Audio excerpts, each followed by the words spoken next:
Hey everybody, this is Harvey Sluggo Wasserman back with you for the 218th Green Grassroots Emergency Election Protection Coalition Zoom call.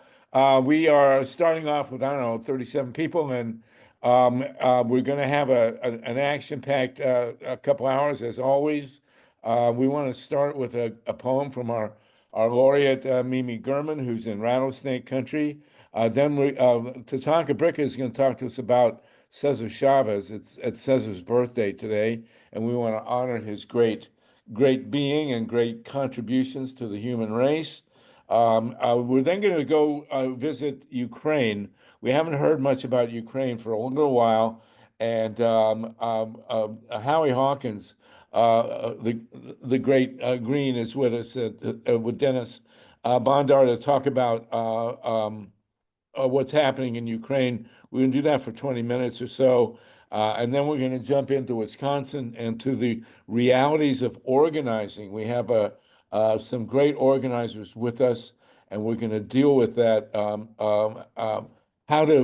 Because we know upcoming in the next few months, there will be millions of people in the street.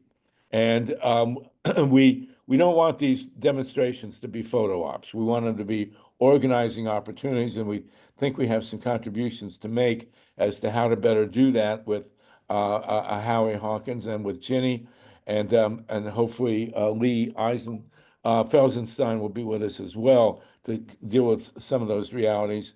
And in the second hour, we've got a ton to talk about. I'm writing a piece, and Danny Sheehan has been talking a lot about the parallels between the United States today and Hitler's Germany in 1933. I think we all have to get to a point now where we are prepared for the burning of the Reichstag, because we know something like that is going to happen to make an excuse for martial law and to shred the rest of our Constitution. This is something that we have to be prepared for, and that we will discuss in the second hour after we deal with Wisconsin and grassroots organizing. Ton to talk about today. I will say briefly that I was up till 5 in the morning. The Dylan movie is now free on Hulu, and I stayed up till 5 to watch Bob sing Maggie's Farm at the 1965 Newport Folk Festival. And I would have to say, if I was there, I wouldn't have been happy, because I'm not a fan of that song, and I would rather he had stuck with the folky stuff. But we can discuss that. And I do want to give a quick kudo to Edward Norton, who played Pete Seeger. The movie really, in my world, is about Pete Seeger, who I know TATANKA performed with Pete. Pete was an absolute saint. And in a minute, TATANKA is going to talk about another saint, CESAR Chavez. But we do want to start with our wonderful poet laureate, Mimi Gurman, out in Rattlesnake Country. I hope you're wearing your high leather boots, Mimi. Go ahead, please. Make our day. Okay, thank you, Sluggo. I also want to shout out peace, love, and safety to all of our trans sisters and brothers who are out and noticeable today. So, okay, this poem is part of a series, and this poem is titled Number 8. We chase liberation like a hungover mouse, walking the red line into the shadow of profound death. Project Democracy has been carpet bombed with Agent Orange and the phosphorus of the white male grenade. Whoa. Wonderful. Thank you so much. And Mimi, you're always a joy. It's great to see you, and of course to hear you. So thank you for that. The white male grenade and Agent Orange. Okay. Great alliterations here. We appreciate it. Cesar Chavez. Mimi, I don't know if you ever met Cesar. I did once. I was on a plane with him, actually, but TATANKA BRICCA worked with Cesar for years and years, and today is Cesar's birthday. you're going to pose us a Zen cone, and then we're going to return to you in the second hour to talk further. Go ahead, TATANKA BRICCA, please. Thank you, Mimi. Thank you for your poetry. Really a beautiful way to always open these meetings. I just want to say I was talking to Camila Chavez a couple hours ago in Delano. They're expecting 5,000 people there at 40 acres. Wow. In Bakersfield area of Delano, known as the Selma of California. My question is of this audience, and we'll go the story behind the story when we come back, is who, that is, what individual leader was the impetus and actually started the 1965 California grape boycott, which was the start of the United Farmworkers Organizing Committee, UFWOC. They dare not call themselves a union at that time. And what group of people was it that went out on that strike? So I'll tell you the answer now, but I'll tell you the story behind the story.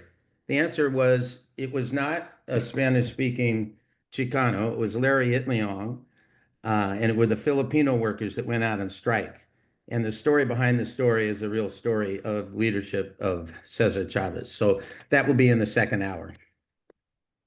Well, thank you for that. Laid that down, and this is an incredibly important day. Tomorrow we have elections. One's, I know that at least one congressional seat. I don't know how many. There's one up in Florida, and of course we have the Supreme Court race in Wisconsin. I do briefly now, a lot of focus has been on Canada. Somehow Trump managed to get our Canadian neighbors and siblings up in arms, or almost in arms. And it's a rare feat that he's managed to accomplish here. But we have not been talking lately about Ukraine. And the situation in Ukraine is something we have to visit now. I will say, by the way, the front page of the New York Times has said that this was the worst month in the history of the stock market for many, many years. And I think we are wanting to, at a further discussion, brace ourselves for two things: a crash, and in which we're in the middle of right now, and B, the burning of the Reichstag. And we will talk about that further in the gathering here. But Howie Hawkins, former presidential candidate from the Green Party, and DENYS Bondar. We want to go in and see get updated on what's been happening in Ukraine before we go to Wisconsin and grassroots organizing. Howie, you've been over there. You're the first. Well, I was actually in Ukraine in 1996. 1996 was the 10th anniversary of the Chernobyl disaster. And I spent a week. There was a global conference in Kyiv. We called it Kiev back then. I don't know what. Somehow it changed from Kiev to Kyiv. It was along with the week that I spent in central Pennsylvania interviewing the victims of 3 Mile Island. This was about as bad as it gets. We had a week of testimony from people whose lives had been destroyed by Chernobyl. And I will say I want to commemorate my friend Michael Marriott. Michael Marriott was a great organizer, a wonderful guy, great anti-nuclear from a Nuclear Information Resource Service. And he was at the conference, and he insisted after the conference in going to Chernobyl. I have still, if I could grab him by the neck and stop him from going to Chernobyl, I would now. And it was too late, and he died of cancer. And anybody who ever wants to talk about nuclear power, you have to start with Chernobyl. It was an absolute catastrophe. Now, Howie, you were and by the way, the statistics show that more than 1 million people were killed by Chernobyl. Don't let them throw these small numbers at you. 1 million people at least were killed by Chernobyl. Howie, I hope you didn't go there. You were in Ukraine. Tell us, please, what's the latest from Ukraine? Well, let's start with DENYS BONDAR. He's a Ukrainian physicist, has a recent article out about Putin's hybrid nuclear war against Ukraine, both weapons and nuclear power. And he can give the background there, and then I can tell you a few things about my trip. So I'm gonna put an article that DENYS recently wrote about that hybrid nuclear war. So I'll put that in the chat. So DENYS, why don't you, tell people what you know about this situation? Thank you very much. It's terrifying. So DENYS, go ahead. We're all sitting in the shadow of a nuclear war and nobody's talking about it. DENYS, go ahead, please. I mean, as I would argue that it's already happening in a hybrid form, actually. It has been happening for quite some time. A hybrid nuclear war. Yes. That's a term coined by actually one of the managers of Ukrainian nuclear state company, Energoatom, that Russia is committing nuclear hybrid war. Actually, he mentioned this term in his post on LinkedIn on actually the second day of the war, full-scale invasion. So by hybrid, you mean a combination of weapons and power plants? Yes, exactly. So, Harvey, you mentioned you started with Chernobyl, and it was a very important event in the history of Ukraine. In fact, the tragedy catalyzed the movement for the independence, and widely believed to be one of the kind of last nail in the coffin of the Soviet Union. And it also was beginning of flourishing ecological movements in Ukraine, which exists until now. And basic idea was that by the time the Soviet Union collapsed and Ukraine declared independence in 1991, there was general desire for getting rid of everything nuclear in independent Ukraine. And Ukraine was basically proclaimed to be a nuclear-free state, even though at that time the third largest nuclear arsenal in the world was actually in Ukraine. And there were questions about its, sort of on which condition it can remain or can be kind of moved out. And since there was no appetite for keeping the nuclear weapons this decision was directly impacted by Chernobyl experience. The idea was, there was a long diplomatic process which ended 30 years and 3 months ago, exactly, from now, in 1995, where basically the Budapest Memorandum was signed. Sorry, 30 years and 2 months ago. Well, the Budapest Memorandum is one of the, I'm sorry to interrupt, Dennis. The Budapest Memorandum was signed in 1994 and 95. It is the one instance in human history that we know of where a country gave up its nuclear weapons and gave them actually to Russia. There were 16 or 1,700 nuclear warheads in Ukraine. They gave in a orchestrated, negotiated settlement. They were left over from the Soviet Union. They gave the warheads to Russia in exchange for an assurance of peace and territorial integrity that was signed by the U.S. and the former Soviet Union, Russia. It was agreed to also by France, China, and the UK. Is that correct? Absolutely correct, yes. And Ukraine officially joined the Non-Proliferation Treaty on Nuclear Weapons, yes. In exchange for that, Russia and the United States guaranteed Ukrainian sovereignty. And this is completely unmentioned in the American media, or that this Budapest Memorandum was signed, and the issue of Ukrainian sovereignty was settled in 1994 and 5. Is that correct, Dennis? 1994, yes, exactly. So the exact language in the document, the treaty, it's actually one page. It's very, very, very simply written, very plain language. Exactly as you said, it says guarantee the security assurances, but the full respect of territorial integrity and sovereignty. And yes, exactly. And Harvey, you recently penned an article about this, and the so so this is how Ukraine give up nuclear weapon. But at the same time, and that took actually a longer process. Ukraine undergone disarmament in conventional weapons because Ukraine was a party to the treaty on the treaty called Conventional of Armed Forces in Europe. It was a NATO and former Warsaw Pact members signed a treaty where basically like lots of heavy equipment supposed to be either destroyed or move far away from the eastern part. And so, for example, Ukraine destroyed about 1,000 tanks under this treaty in 90s, yes. And now it's begging back for those tanks, for 200 tanks, right?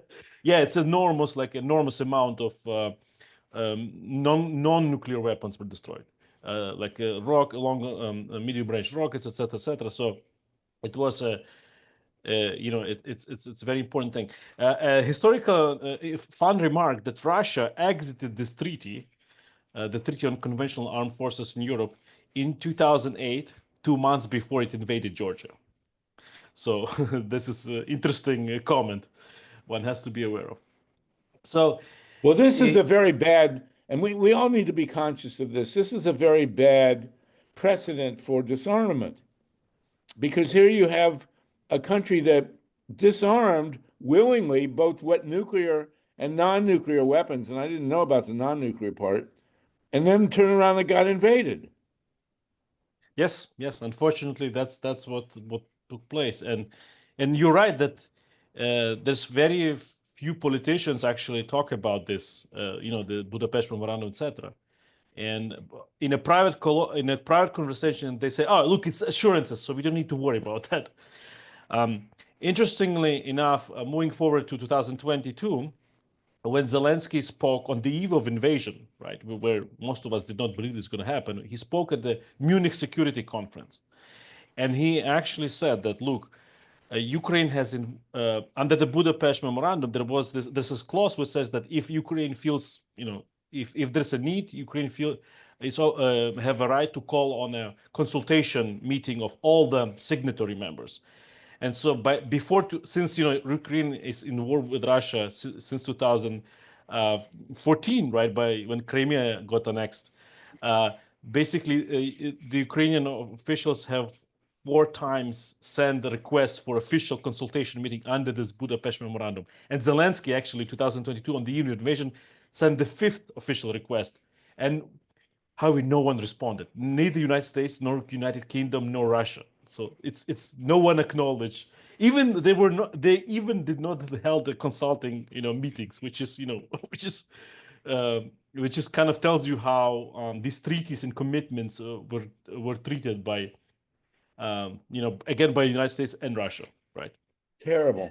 And so in Ukraine, right, this nuclear dimension of the war is always there. It's from the very beginning.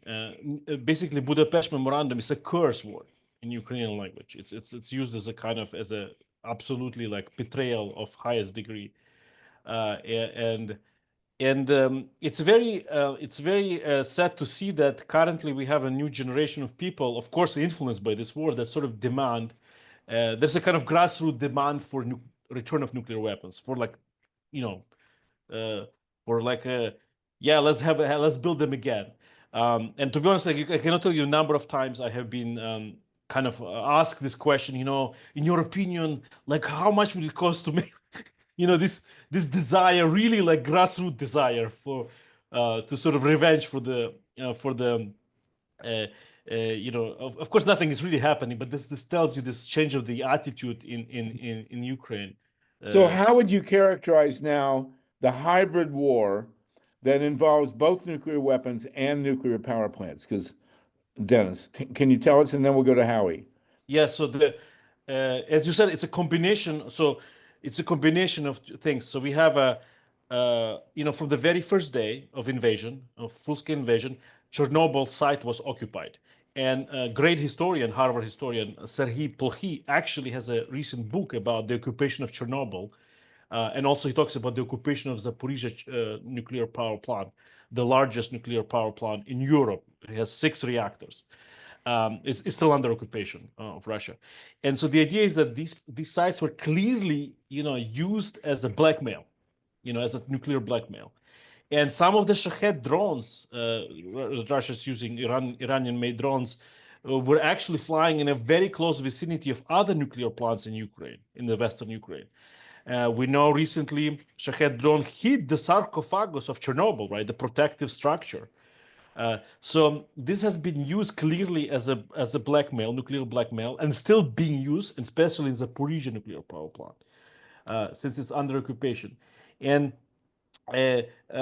first and foremost, we have to give a huge credit to workers on the ground, because without them, we would have been talking about another Chernobyl, right? They have paid direct prices. Some of them lost their life for performing duties, their engineering duties to maintain the facility of, in particular, the Zaporizhzhia nuclear power plant safe.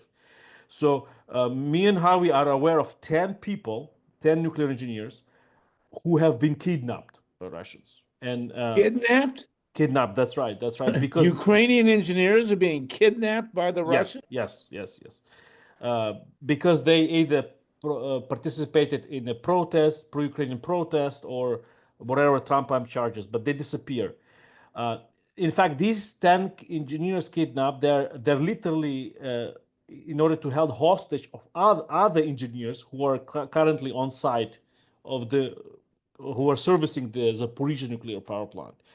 And at the beginning of the war, actually, in fact, when a family member wanted to, for example, like relatives of the nuclear engineers were held hostages, so a family member had to go visit Ukrainianly controlled territory.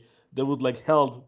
It's very cruel, and now these engineers are forced. One of diver was actually tortured to death by Russian occupying forces.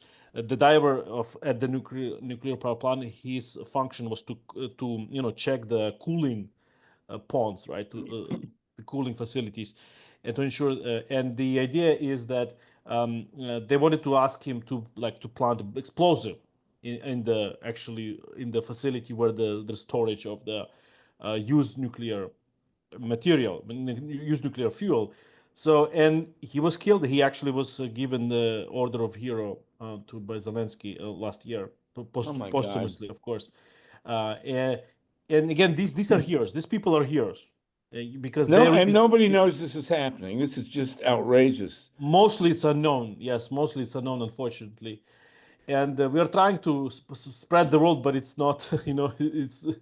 It's too many things happening in the world. I cannot blame people, for not following on this one. So you're saying that while Putin is threatening nuclear war with weapons, he's also threatening to, and I assume it was the Russians who put the drone into the sarcophagus at Chernobyl. That was clearly a threat. I mean, just mind-boggling. Howie Hawkins, you've been in Ukraine recently. Can you give us a quick rundown of what you saw?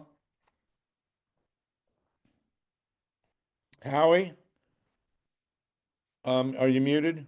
You got to unmute. Go ahead. Yeah, okay. I just put a petition in the chat to have the UN General Assembly pass a Uniting for Peace resolution, demilitarize the Zaporizhzhia nuclear power plant.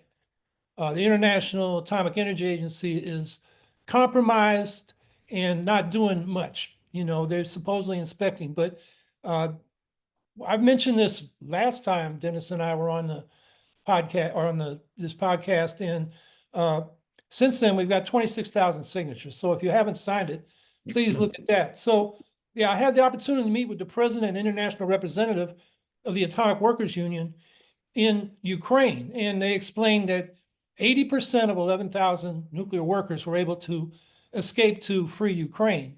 20% remain, some of them voluntarily, just to keep the nukes safe. But they've been abused, as Dennis just talked about. some of them kidnapped, some of them tortured. Those who stay can only stay if they become Russian citizens, give up their Ukrainian passport. If they don't do that, their families in the company town next door, their kids can't go to school, nobody can get health care. So they've been forced to become Russians, but they're staying there to keep the nukes safe. But it's a real problem because they don't have enough staff. It's way down, and the Russians are hiring people off the street who have no training. So there's a lot of concern about the safety of the Zaporizhzhia nuke, independent of any military activities. The other thing that the Russians are using the nuclear power plant for is a military base. And one of the things they do is they train their artillery units with howitzers in the plant grounds, and they shoot across the Dnipro River at the Ukrainians. And that's where they're being trained. And of course, the Ukrainians aren't going to fire back because they don't want a nuclear accident. These nuclear union leaders, interestingly, pointed out to me that the Russians have bombed 70% of Ukraine's wind power capacity, disabled it. And they've left the solar panels in Crimea intact, but they're stealing that power from their their Ukrainian owners. So at the end of my discussion with them, I thought it was interesting that they knew I was a green and I was anti-nuclear. So they asked me what I thought about nuclear power. And I told them I favor renewables because they're cleaner, cheaper, they can be built faster, and they're more resilient against Russian bombing. A centralized power plant and a giant grid is easier to take out than distributed solar and wind power on microgrids. And, they seem to agree with me and almost apologize by saying, well, they had to protect their nuclear workers, including, I might add, people who are at Chernobyl and are still being, they have disabilities from, trying to clean up that mess. And their response was very different than my experience with IBEW or the Utility Workers Union that represent nuclear workers in this country, because I've met with them, I've debated them, and these people seem more like Tony Mazzocchi of the old oil, chemical, and atomic workers, who back in the 80s came, pioneered the idea of a just transition for workers in these dirty industries to get into clean energy and other jobs. So, that was one meeting. I also met with the foremost climate campaigner in Ukraine, Svetlana Romanko. She has an organization called Razom We Stand. I'll put the link in the chat. And before the war started, she was 350.org's representative to Ukraine, the Caucasus, and Central Asia. And she started Razom We Stand to do two things: tighten the fossil fuel sanctions on Russia and get Ukraine to rebuild around renewable energy. And so, I met with her in Kyiv, and she was lobbying the government because there's a big debate about what to do with their energy infrastructure that's been bombed by Russia. And there's one faction backed by business interests, including the state power company, that want to rebuild centralized fossil fuel and nuclear power plants. There's another group of businesses that want to build more decentralized gas-fired plants. And then there are people like Svetlana and, solar energy and wind energy companies that want to rebuild around renewable energy. So that's a big debate within Ukrainian politics. I hate to report this, but Ukraine is in the process of building 5 new nukes, which is kind of astonishing given the legacy of Chernobyl. Westinghouse is building 2 at the South Ukraine nuclear power station near Mykolaiv. They're restarting a nuke that was stopped after Chernobyl in the Cherkasy Oblast in central New York. And then they're building 2 with Russian-made equipment they're getting from Bulgaria. So that's a debate. And then the other thing I'd like to mention is everybody's heard about this minerals deal that Trump wants to, conclude with Ukraine. But it's really a fossil fuels deal. It's a shakedown for fossil fuels. If you look at what it's about gas fields in the Black Sea, gas that can be fracked in Ukraine itself, and the huge oil and gas fields in Russia, because Western oil companies like Exxon and Shell want to get back into the business in Russia. And so I'll put an article in there that Antonia Juhas wrote in Rolling Stone recently about how this is really about fossil fuels. So, and in Ukraine, the people I was meeting, like Socialny Ruch, or Social Movement, a socialist organization, the Ukrainian Green Party, Razum We Stand, and Svetlana Romanko, they all oppose this minerals deal because they see it as, Putin and Trump getting together to carve up Ukraine between them. So that is a brief report. Wow. A lot of You people guys, I you was guys there- got to write this up. No, nobody knows this is happening. Yeah. Ukraine has just fallen off the radar screen here, and we all have to understand that Gorbachev said that the number one reason that the Soviet Union fell was Chernobyl. And when I was in Kiev in '96, I met with what were called the liquidators. These were the guys, they were draft age guys who were forced by the Soviet Union to go in through Chernobyl and clean it up. And you ran in allegedly for 90 seconds and threw a rock off a roof or something and then ran out. And these guys all got zapped and they're all dying of cancer. And they really remind me of the Vietnam vets against the war during in the 60s and 70s. And they are the ones who really brought down the Soviet Union. And now to hear this insanity of continuing with nuclear in Ukraine and this concept of a hybrid war, if you guys got to write something up, send it to me, and we'll put it up about this, because nobody's talking about this. It's absolutely insane.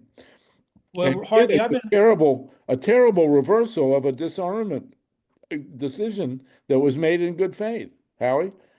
Yeah, I've been writing up a series of dispatches from Ukraine, well, from Europe, because I was in Georgia and some other European countries. That's in a webzine called New Green Horizons. So some of this, I haven't finished with Ukraine yet. I've already done about 16 reports. So it is being written up. And, if you can think of other outlets that'd be interested. Well, put the links in the chat, send them to me, and we'll revisit this, because this is a great hidden travesty here that is absolutely outrageous. We've got 75 people with us. Steve Caruso. Anybody else want to jump in on this? Then we're going to move ahead and go to Wisconsin. Steve? Yeah, I think I found the New Horizons link. Howie and everybody else, please make sure you're sending your links to everybody, because I haven't seen one yet from Howie in the chat. So Oh, I'd really? put them up. And if you put the links Oh, in the chat, I can share them on the screen. So thank you. Okay, great. Well, Yeah, Dennis and Howie, thank you for this. Go ahead, Howie. yeah, I just had Dennis on my recipient list. So I'll go back and there are 5 links I'll put in the chat. All right, well, thank you for this report. I wish it was better news, but this is horrifying, and I don't think anybody anywhere is talking about this. Trump is doing what he does, and again, I want to thank Zelensky for standing up to him in the Oval Office. That was truly amazing, and it took a lot of real chutzpah to stand up the way he did in the Oval Office like that.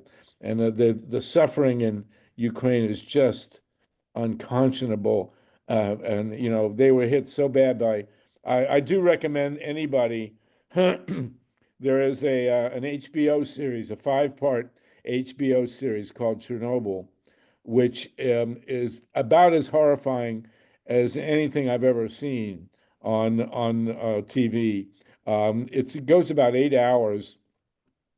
It's fictionalized, but close to the truth. And I recommend that you watch it all in one sitting. I watched it over 3 nights, and there was 3 nights I couldn't sleep. I'm usually not affected by this stuff, but again, it's called Chernobyl. It's on HBO, and to really get a sense of the insanity of this, I highly recommend it. And again, the Budapest Memorandum, nobody talks about it. This war is a total a betrayal of a good faith disarmament deal that was signed in long ago, 1994, 95, and it's unconscionable that this is going on. So thank you guys. We'll have you back. Send me all the stuff. Everybody take a look. And we need to have this war in Ukraine end. And I don't think there's any doubt about who the guilty party is here. All right. Thank you so much, guys. Stick with us and send me all the stuff. Dennis, good to see you. And Howie. Sluggo, Yes, Sluggo, Mike, do go ahead. you want to ask if anybody has any questions or how they can Yes. get Does involved and anybody help? want to chime in on this before we move to Wisconsin here? Anybody want to say anything about Ukraine? I think people are staggered by it, frankly. I was there and it's mind-boggling. Vina Kali, you're in a Ukraine of your own here in Southern Ohio. Did you want to have a word here real quick about the nuclear issue before we go to Wisconsin? Yes, I want to say thank you to the speaker who's talking about it. I had the honor to go to Washington, D.C. when Grossman went, Carl Grossman, Carl Grossman, yeah. and I stayed about a week and a half there. And I met the victims of Chernobyl, and it really is heartbreaking. And we stayed in a place where they wine and dine their workers in the nuclear facility. After a year, they get to come here to their retreat. And one morning I looked out the window at 2:30 in the morning, and there was the Russians dressed up in their black capes sitting on these benches. And it was pretty scary. And it showed me how these people live on the outside of Russia. They have nothing, no blacktop drives, wash their clothes. And so the whole thing is heartbreaking how people are treated in Russia. I got to meet their scientists, and it was an honor to meet them all. And those people are like us. They don't like what's going on either, but they can't say anything. They live in one-room bedrooms. It's just horrible. And thank you again, thank the guy for talking about what's going on over there. It's just so heartbreaking. Well, And of course, Dennis and Howie, thank you. And Vina, you're in your own heartbreaking situation in Southern Ohio dealing with Pike and Portsmouth. So thank you for all you do. So we, we I want to just want to continue say on. one more thing. Please, go ahead. We are reprocessing the Russian stuff, and we have been doing it since 92 to 99, and I think they're getting ready to start sending more over. So I just wanted to say that, and thank you, Harvey, for your show. Thank you. Thank you.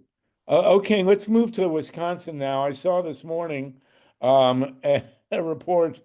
Elon Musk showed up in Green Bay and put on a cheese head. And then he was yapping away, and somebody yelled at him from the heckler yelled at him from the crowd. And Elon Musk had the complete insufferability to accuse this guy of being a stooge of George Soros. And here Musk is spending God knows how much money to buy this Supreme Court seat, and then he's accusing someone there of being in the employ of Soros. This, and I did some research on Elon Musk. I'll talk about in a minute. Mike Hurst, did you want to say something? Yeah, I just wanted to say that the behavior of Musk and Trump and a lot of the people around them remind me of internet trolls, people who just behave horrendously because they feel like the people they're engaging with are not human beings with feelings. And calling somebody a Soros troll or Soros stooge or whatever, when Musk is the puppet master who has countless stooges of his own, it's just projection. And it reminds me of the old saying that every accusation is an admission. Well, there we go. And we have the great Lee Felsenstein on, and we also had Ginny Lester, who came to us through Howie Hawkins. And so what we want to do real quick, yeah, there you go. I did see a program on Amy Goodman interviewed a guy from The Guardian about Elon Musk's background. And Elon Musk comes from a very deep apartheid culture. You know, he's a white South African, and his family was very originally Canadian, by the way. They went from Canada to South Africa because they liked apartheid, and so he is right out of you know, the racist South African state, and with some Nazi leanings in his among his grandparents. So this is he's not new to the party. Let's put it that way. And but we want to jump in now before we talk about the actual stuff on the ground in Wisconsin. We have Ginny Lester with us and Lee Felsenstein. And in previous meetings and with you, Howie, as a great grassroots organizer, we discussed how to, we all know that, well, in the upcoming months, millions of people will be in the streets throughout the United States. You know, as the economy crashes and as the move for dictatorship deepens, people will come out. Now, in Lee Felsenstein's book, there's a discussion of whether these mass demonstrations are going to be anything more than photo ops. Will there be major follow-up, as opposed to just everybody coming out, having a good time, making their point, and then going home, and with no follow-up? We saw that in 2016, 2017, when Trump took power. There were the first time there were mass demonstrations, and everybody celebrated their own power, and then went home and didn't organize. Now Ginny Lester here. I'll let you talk, Ginny. You have organized some rallies, and you use QR codes. Now, we talked about that at a previous meeting, and Lee Felsenstein, a great computer godfather, has been interested in this. Ginny, can you tell us what you did at your recent rally to follow up and gather people's data? Yes. Thanks for having me here. I have been wondering about how to reach people, and the QR codes came about, I don't know, I know they first started around 92. And when I was at a table at an event, I had a QR code that I made on a, you know, one of those clear frames. And so people could just scan it as they went by. Scan it with what? With their smartphone, with their camera. And this was when it was still real new, but it worked well. I was trying to get a group of people, about 4 people, to join a project with me, but it worked very well. But it didn't take off until I think it was PepsiCo that put the QR codes on their soft drink cups, and they gave away prizes through it. And now they're much more in use. There are some pitfalls with QR codes because it is essentially leading you to a website address. So a person will scan the QR code, and with their smartphone, since 2017, the smartphone cameras have a program that they recognize a QR code and will pop up the address, and then the person can click and it will go straight to wherever that address is. So it's an email address, and when you click on, your phone sends an email to where? To wherever you program with the QR code. So let me show you. This is it's a little business card.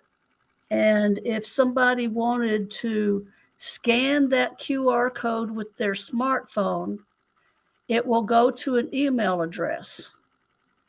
And an email will go from you, your from email that person's smartphone, there's the QR code, and their phone will send it to an email address. So let me see if anybody has scanned it. And so if I scan it with my cell phone, Mhm. my SolartopiA at Gmail will send an email to a central, to what? To Will County at ilgp.org.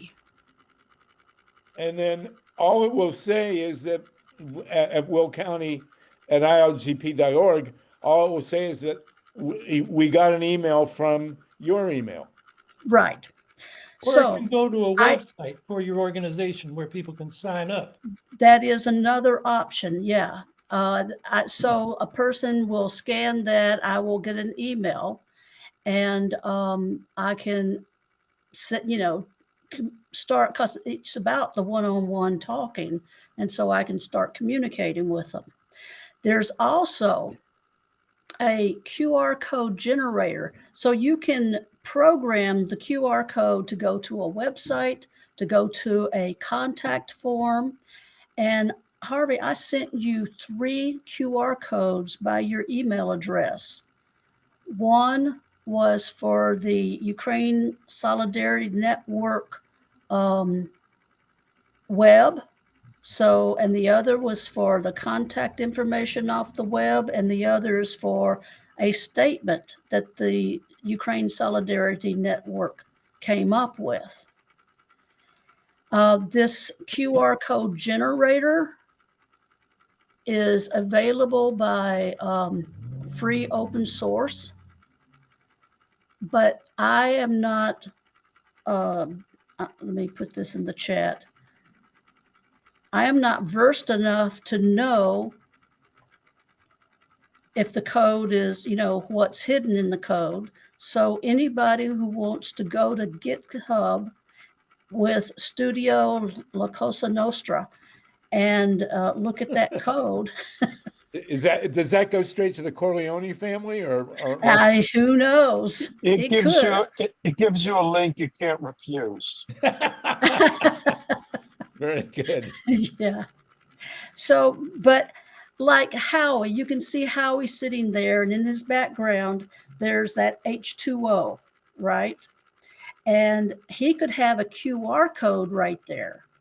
And so somebody watching can just take a picture of it or scan it with their QR reader and then go to the website, whatever he puts up there. But like this weekend, this Saturday, if somebody had a banner, you could have a QR code about this big and people can scan it. And, you can get either contact information or just get them to the website or however you program it. Wow. Lee Felsenstein, what do you think? Well, that's where I started some number of weeks ago. Yeah, you could have a rally and have the screen put up a QR code. Everybody could scan it with their phones, zap. They've got a URL or something, or an email. I didn't even think of that. Yeah. But you got to now work on what happens after that and what could happen that you don't want to have happen. Right. Which is to say, if you can put up a QR code, say you'll have QR codes printed on posters and people are holding them up just to get them around. Well, somebody else could put another QR code on a poster, make it look like yours, and that would send them to wherever they wanted them to go to. So you had to think about that. And I worked on it some with my particular crowd. You realize there's no good way to make sure that QR code is what should be there. I mean, who determines that?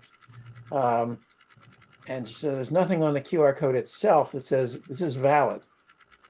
You could, think about the next step through when you go to the website. Well, then they can make their website look exactly like yours, except it isn't. And the data is going somewhere else, maybe even somewhere you don't want it to go.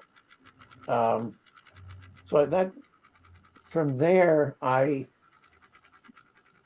drifted over to SMS codes, which I think I've talked about, and I've been doing a little more research on it today. I'm not there yet. And those, of course, are texts that your phone will send and receive.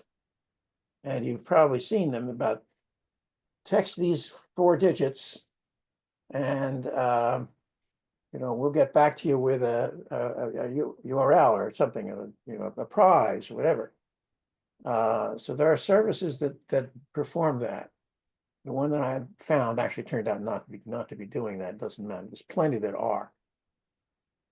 And at least there you have, in fact, made an intentional contact to this particular number, which is, you have reserved. And what you get the simplest thing you can get back is just one string, one URL, or it could be an email, but if it's an URL, you click on that and you get the web page you want them to go to. And from that, you can unfold to other web pages, because say you're at, April 5th, everybody's going to be there with all sorts of different approaches. And so an event like that is going to require some work in advance to figure out what's the dispatch website, the first one they hit, how that, the choices on that, where that goes. The groups that are involved with that are going to, of course, be involved with it. They have to be able to provide you with input. So we could put together a service that does that, but it's only an intermediate level. And it has to go out, it has to do a lot of outreach to the groups who would be making use of that data. So, I'm working toward that, and we'll be discussing this, I think, privately. But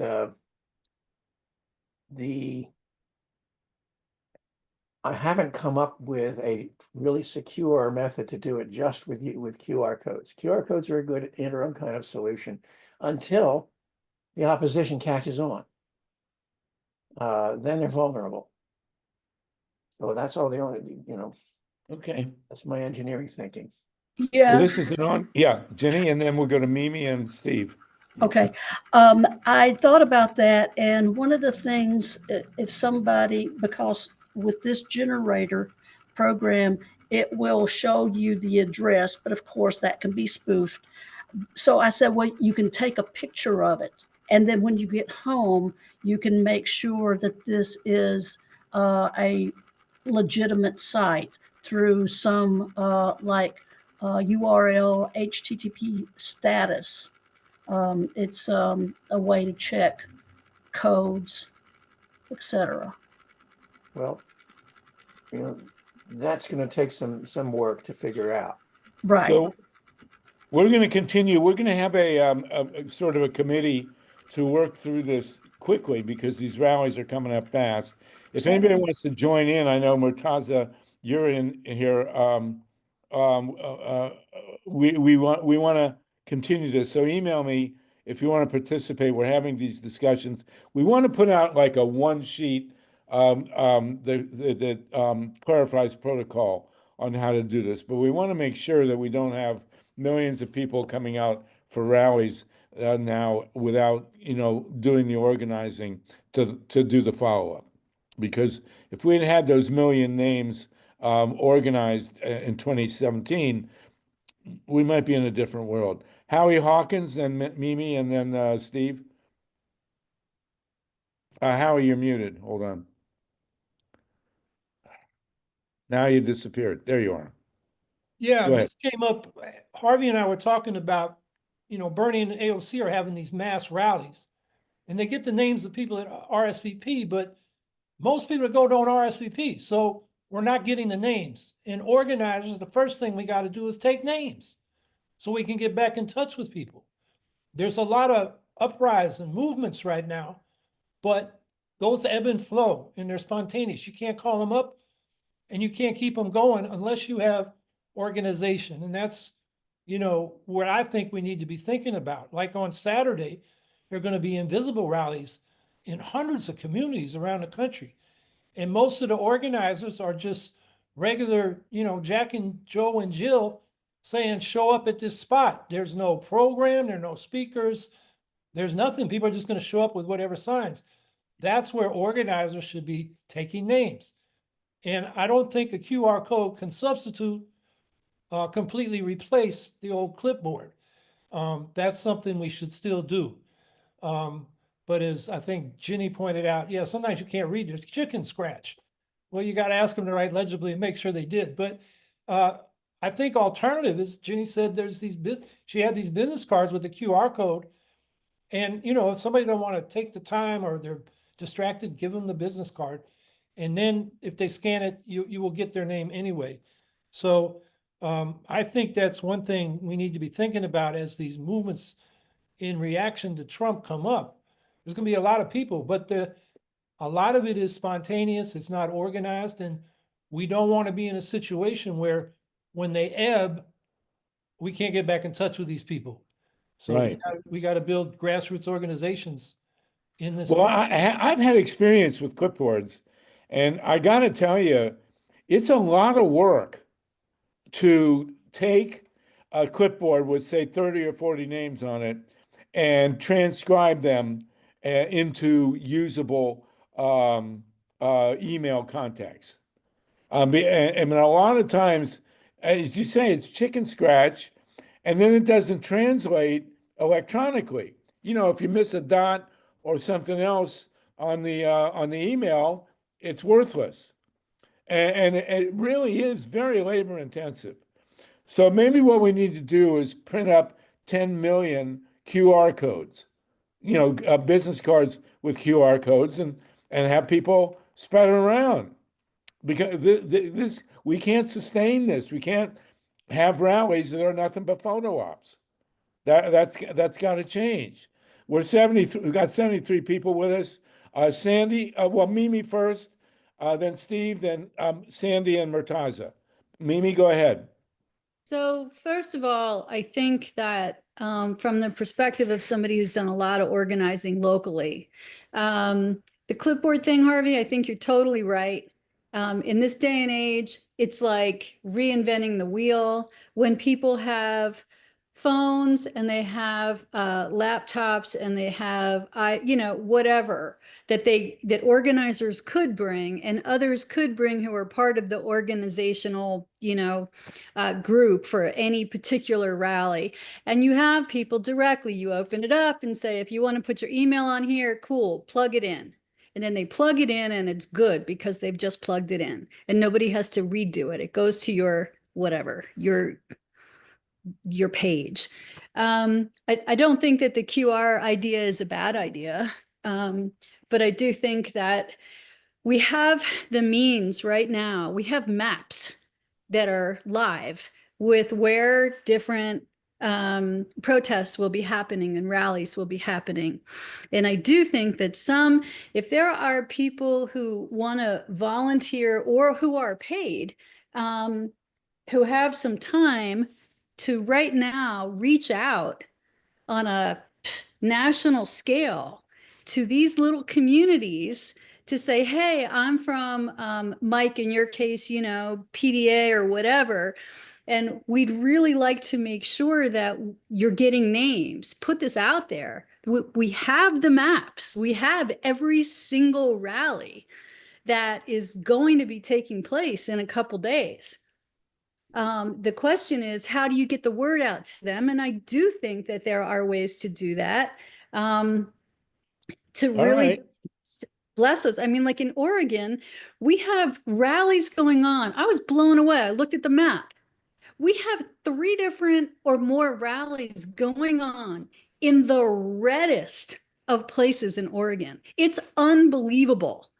And so those places would be really key, especially because they're in red pockets in Oregon, to contact those people, which I could do, and say, let's get names. Okay, so then I do want to say we're almost at the end of an hour. This show will be rebroadcast at the Progressive Radio Network and at some Pacifica stations. You've been with us an hour, everybody. If you want to jump in on this is clearly participatory. My email is solartopia@gmail, solartopia@gmail.com. Email me, or you can go to the website also, Grassroots EP for election protection, grassrootsep.org, and plug in that way, but we need people to plug in. The question then becomes, if we give a QR code and people go somewhere, who's going to manage the data and what's going to be done with it? You know, that's the next step. That's the it's one thing to collect the data. It's another thing who's going to be in charge of it and how's it going to be used. And those are questions that it's a good question to have to ask, but we do have to ask it. Steve Caruso, and then Sandy, Murtaza, and Paul. Steve? Yeah, basically the URL for mail is mail2to : and then there's a protocols there. I put links in the chat. I'll put it again. Explains how that's done. So when you create the QR code, you put the mail2 : and the email address. And if you want more email addresses, you put a comma after it, a space, and then the rest of the emails. And you can email 20 people if you wanted to. But anyway, evolution of spam. Thanks. Great. Thank you for that. Sandy, Sandy Bozenius. For those of you not technically oriented, I hope this discussion is of interest, but this is the nitty gritty of what we're trying to do here. If we can't collect these names this time around, we're not going to be as effective as we need to be. Sandy, go ahead. And then, of course, especially now that Elon Musk has everybody's name and social security number, we can't go into this disarmed. Sandy Bozenius, and then Murtaza, and then Paul. Yeah, it's good to see everybody, even though you can't see me, but that doesn't matter. It's really, Harvey, I really appreciate you talking about it this way, but I just see this as being a completely different world than it used to be. Yeah, these rallies, they may seem leaderless, but isn't that what we've been pressing for so long? The idea, like, look, we're instead of waiting for the leader, for the saviors, just look at ourselves. We're them. And the first time I went to one of these, 50-51 rallies in the State House in Columbus, Ohio, I was like, okay, who's leading this? We didn't know who started it. There was no actual speakers planned for the day. And you know what? I thought it was so cool. There was a march to a senator's house, to a senator's office. People took bullhorns. I spoke for a time. It was really cool. And what happened is people were talking to each other. Instead of having this volley of speakers, you had people talking to each other, being happy. Not one person was like, oh gosh, this isn't very organized. It was so cool. So I think this is okay. Plus, the other way about it is it's not just photo ops. On Saturday, I was at the Tesla. First time I went one of those, 1,000 people. And they had 1,000 people at a Tesla place in Columbus, Ohio? 1,000 people went to the Tesla one. And that was the first one I was able to make. And, it keeps growing and more people keep going these things. And there was one at the State House that didn't have as many people. But I mean, I was worried about it. Like at first, I'm like, let's just have one big demonstration, rally once a week, once a month or something. And we'll get all these people. But what's happening is people are able to go at the times and places that work for them. And they're going out and people are talking about it. I counted the Columbus Dispatch counted 200 people one rally. I counted them. Please count these things. When they're marching, it's easy to do. I counted 800 people, not 200. So it's really cool. Was their data collected and will it be used for further organizing? But the thing is, I'm not worried. I'm not as worried about data being collected. I'm worried. I'm excited by the people being out there. They're not, like I said, it's not just photo ops. For some people, it's a matter of the first time they've been, oh, I've talked to so many people. This is the first time they've done it. And how did they find out about it? Once you know about it, you're in. And I mean, you know where to find the information. And that's what's happening. So there's all sorts of spaces. That other person was talking, said all these things. And the other thing I want to say, just the last thing, is that what I think we should be doing with this, people know where to find us, because there's not like one medium anymore. People know where to find things. If they don't, they're finding out from friends. But what I think we should have a clear messages, which we do. All these things I've been to, they might have said, we're here for the refuge, we're here for the immigrants, we're here for peace, we're here for Gaza. we're all barking up the same tree. We're all concerned about human rights and the environmental rights. I think the thing that we could spread out is like, make sure these are peaceful, because the opposition is looking for any reason to get on us. And then like how to, make sure we're coming out if they declare martial law. Like, no way, we're not going to abide by martial law. We know it's made up, and we know it's coming, and that's our advantage. Okay, So well, let's I'm talk not about afraid. that further. Sandy, I thank you for that. That's amazing. Being from Columbus, I will say two things about the Tesla rallies. Number one, do not burn a Tesla. Those things are really toxic. Right. And I have to say that the truck he did, that which looks like a vehicle designed for a death squad, that truck is the first car in U.S. history to have 100% recall. Every one of those trucks has to be recalled because the things are literally falling apart. And secondly, I just want to say, somewhere Nikola Tesla is turning over his grave, and he should not, Musk should not be allowed to use Tesla's name. He was a decent, honorable guy, Nikola Tesla, a very interesting person, and he would be horrified to see this Nazi using his name on his product. Just had to get that off my chest. Harvey, can I say, Paul and then Murtaza. Harvey, can I say one more thing before? Okay, very quickly. I know, as far as the QR codes, I bring my Move to Amend cards. They're all the time, and I pass them out individually, and then people can do it at their own pace, so they know. Does your Move to Amend card have a QR code on it? It certainly does, yeah. Well, maybe we should start, just printing up cards with a Q. But then, where does the data go? I don't think we need one central location. I don't think we need Lee wanted to say something about that. Lee? Yeah, that's the whole point, is where the data goes. And you've got to contact those people, find the email address they would like to have the data to go to.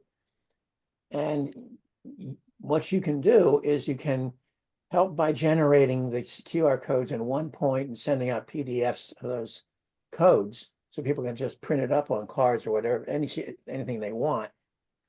But you ain't done nothing until the data has hit the endpoint. So I'm hearing the enthusiasm of this, rallies in Columbus and so forth. Yeah, I've been through that years and years ago. And you need to make sure that people at the end point are able to connect with each other. That is the point of it. Not that they feel good, but well, we got 71 people with us, and we want you guys to stay. I realize this is a technical discussion, but this is nitty gritty. Obviously, we gotta figure out how to do this going forward. And thank you really for that, Sandy and Lee and Jenny. And now we'll go to Paul, and then Murtaza, and then Howie and TATANKA.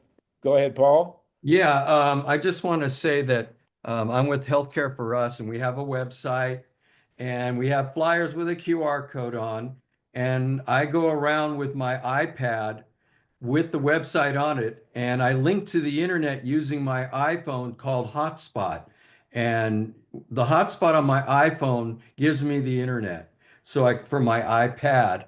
And then I have my website, and then we have different forms on my website. Like if you want to sign up for for the newsletter, you can, put in your name, address, and all that. And it goes through, it goes to a database that's already set up.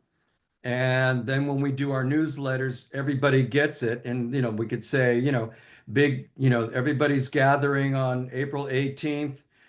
For a protest or for a march or for whatever, or listen, we're on KPFK, by the way, every Friday at 7:30 in the morning. So we have a broadcast, we're able to get out that information.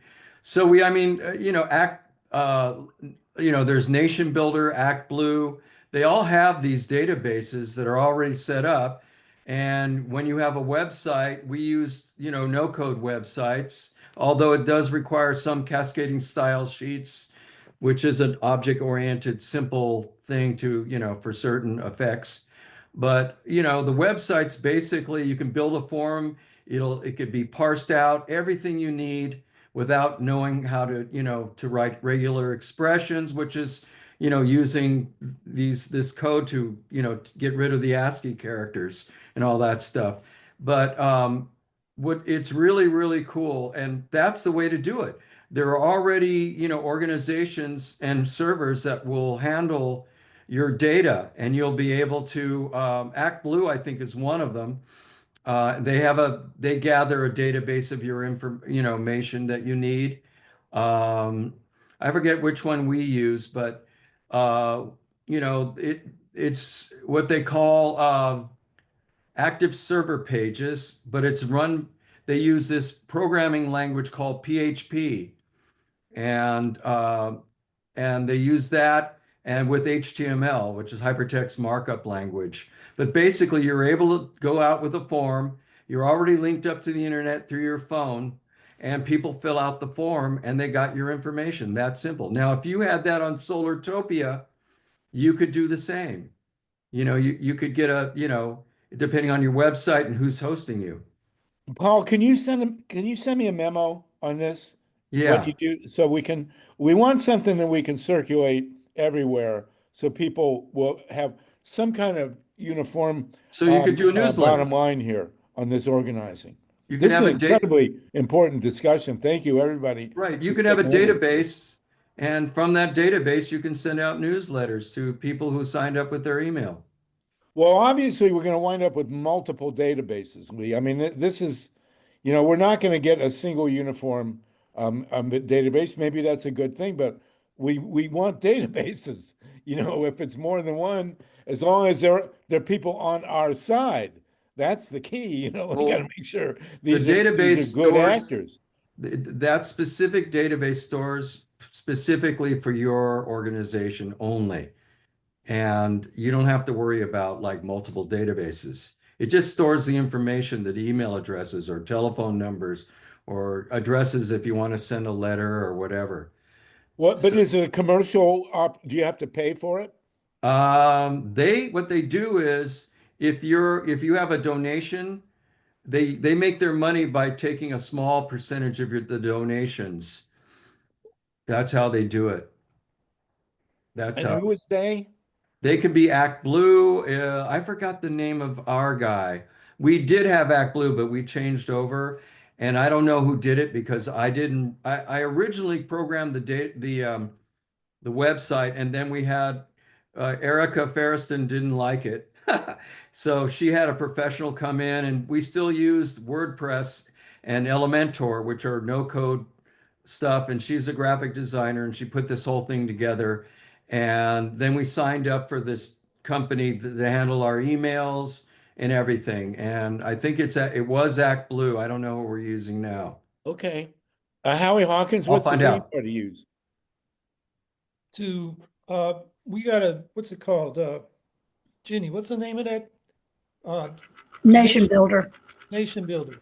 Nation It's a pretty expensive app. Well, maybe we should put out a list of good databases that people can use, Lee, and then people will have assurances of where the data is going. Maybe we can do that. We definitely want to get something out there that puts a floor under this organizing. So when people show up, when 1,000 people show up at a Tesla place in Columbus, Ohio, we know who they are and we can follow up so they can, go back to the Tesla place another time. Murtaza, and then TATANKA, please, and then we'll go back to Howie again. Yeah, good to see everybody. So I think one thing I'd note is, people are finding out about the protests, but we got to do more than protesting, and for that we got to be organized. And I note part of our issue with both parties is the donors are organized, but the voters are not, and we need the voters to get organized, and that means more than just going to protests. Also, being able to do the phone calls to our electeds, to write the letters to the editor, to the local paper, to control the frame of the message across the country. But really, it all starts local. And so what we do is for our QR code, it goes to a MailChimp page. And so you fill out your name, email, but it also asks for your location. And we actually bucketed it because we have like regional locations. So this way we know which of our activists are in which community. If we want to have something there, who we can reach out to. And we've also asked them like, what is your area of interest? And you don't have to fill out anything, or you can say immigrant rights, or you can say, democracy, or we ask them not to check more than 3 boxes. So we can turn that MailChimp form into working groups. So everything, it's all automated because we don't have to actually fill it out, right? Our activists, when they get the QR code or the web link, they're the ones who fill it all out. So we do this all within MailChimp. And I think there are, like what the previous speaker was talking about, Nation Builder and all those tools that you can do something similar. But we really need to, and I agree, we need to take the people there and turn it into something organized. And it's going to be local, which is why I think Indivisible is a really powerful organization. They've set up this local groups with a national umbrella for creating change. One other comment to make is, I think somebody mentioned business cards, and those are a great idea. Flyers, people lose them. Business cards sit in your pocket. You get home and you find it. So I encourage all of us to consider business cards are cheaper than flyers sometimes. Well, not necessarily, because they're cardboard, but depending on how cheaply you make them, they can be pretty inexpensive. So it's a great way of making sure that your flyer doesn't just get lost or thrown away or left in the car. Well, I want to point out that Ron Leonard just sent my cell phone something with a QR code. So there we are. That it's doable, definitely. Murtaza, thank you for that. One last comment is, I think the last piece is, people are also going to search, right? So if they know which organizations have organized the event, and then they're going to look it up after to come back for future events. So it's not all just us getting them to fill out forms. They're also going to find it. And so we need to have some display of who's organized it. And, when the speaker speaks, somebody needs to say, here's where you go for more information. So, and we need a public facing web page or face for the organization so that people can find information in the future. I really like that Sandy talks about rallies that don't have a central stage. In organizing a rally, the biggest piece of equipment is the stage. And if you can do good rallies without central stages, but pass out, I like the idea of business cards with a QR code, if we have good control of where the data goes. That seems to me a good idea. Tatanka, go ahead, please. Tatanka. All I want to do is give the floor back to Lee, who's thought about a lot of these things from his community memory commitment, and maybe not today, but just how to organize this to have maximum choice and local control of people without giving the opposition the tools to just do what they do with us. Okay, go ahead, Lee. Well, I'd like Lee, yeah. how do we protect all this? Well, I think we need a working group on it. People who are particularly involved and interested, know things about it. I'd like to get together with, a group of 10 or something like that. And we'll do that. And anybody wants to join the working group, email me, SolartopiA@gmail.com, and we will convene in the next few days. That'd be great. Howie, and then we want to return to you, Tatanka, to talk about CESAR CHAVEZ and the questions you posed at the top of the hour. Howie, from the Green Party?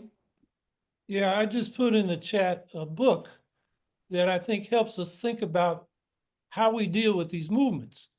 It's by Vincent Bevins. It's called If We Burn. The subtitle is really what I'm talking about, the mass protest decade and the missing revolution. We've been in the last 15 years through a period of world history with more mass demonstrations all over the world than ever before. Yet coming out of these movements like Occupy and George Floyd, Black Lives Matter stuff in 2020 in this country, or the Arab Spring that spread across North Africa and the Middle East, the Hong Kong demonstrations. They call it the revolution of the squares. And, it's marched across the world, including in Ukraine. That was Maidan in 2014. And today, as we speak, in Georgia, hundreds of thousands of people have been on the street every day for 4 months. Serbia, Turkey, But at the other end of these mass spontaneous uprisings, what are we left with? So it raises the question of power. And where Bevins goes is we've got to have organizations, particularly unions and political parties, that can continue organizing around the demands of the movement when, for various reasons, the movement kind of burns itself out. So that's one comment. I think we need to think about power. We're not, if we just protest and go home, the establishment can ignore us, or in some cases just smash us, like in Hong Kong or Syria. And maybe that's what Trump has planned for us here. The other thing I would comment on is that the movement culture has changed. During the anti-Vietnam War movement, I was part of the GI movement with Vietnam Vets Against the War, also with other elements of the movement before I got drafted. And we used to meet, coalitions and meet face to face, hammer out demands, slogans, where actions would take place. And that's gradually been replaced by well-funded nonprofits with some very wealthy people behind them. And it's very top down. I mean, a lot of what we show up to, we had no say in formulating. It just comes to us over the email or the text message. And I think that's why it's so important that whatever your organization is, you're building it locally at the grassroots. So we're all interacting with people in our own communities, which in my experience, makes us all smarter.